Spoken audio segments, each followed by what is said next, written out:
There are two common issues that I see come up over and over in the world of sales and consulting. These issues often lead to disputes and claims. They take a lot of money, energy, and emotion to handle and eventually resolve. Sometimes it takes months or even a year or longer to resolve those disputes that are so easy to avoid if you're only aware of those issues and you know how to prevent having them in the first place.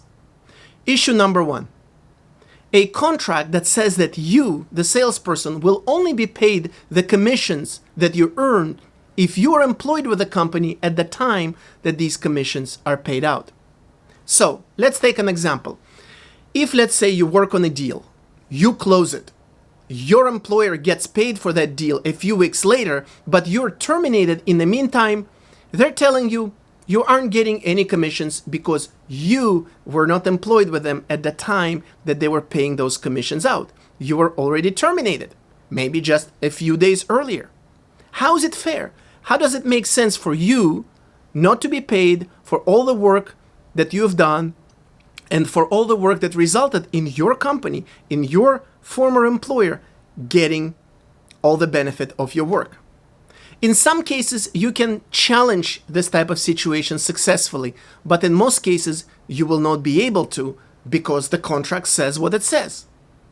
More importantly, who wants to go to court? Who wants to go and fight over something that can and should be easily avoided in the first place?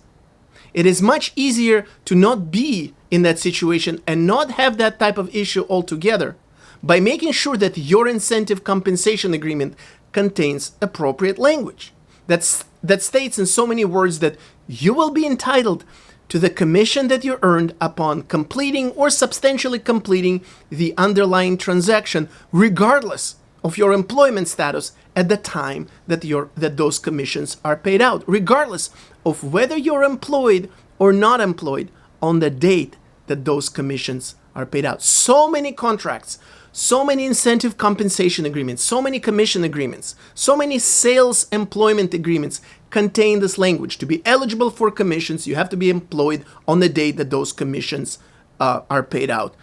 In so many cases, this is so unfair to salespeople, and so many companies get away with keeping all the money with not paying out any commissions because of this unfair language in the contract.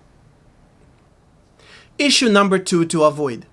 Let's say that you're employed as a salesperson or a consultant under an hourly contract or maybe hourly plus commissions, and you noticed that the company that you work for is facing some expected or unexpected but serious financial challenges, and you decide to be extra understanding and you go to the manager and you say, you know what, I agree to quote unquote to defer the pay, the compensation that's due to me until some X event happens, until we raise money, or until this deal closes, or until that deal closes.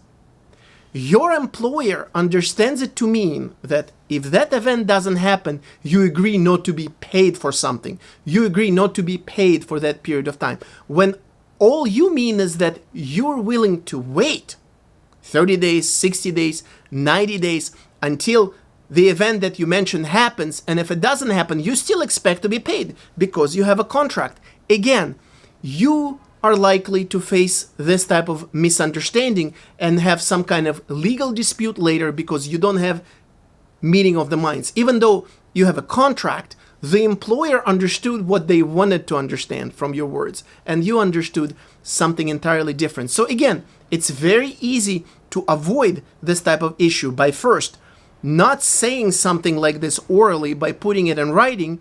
And also, if you put it in writing through a modification to your contract or even an email, to make it clear that by offering to defer what's due to you, you in no way state that you agree to never get paid. You could say, I agree to defer this payment until this event happens, until this deal closes, or until such and such date, whichever happens sooner. But in no way I agree, or this statement or this email does not mean that I voluntarily forfeit on what's owed to me by the company.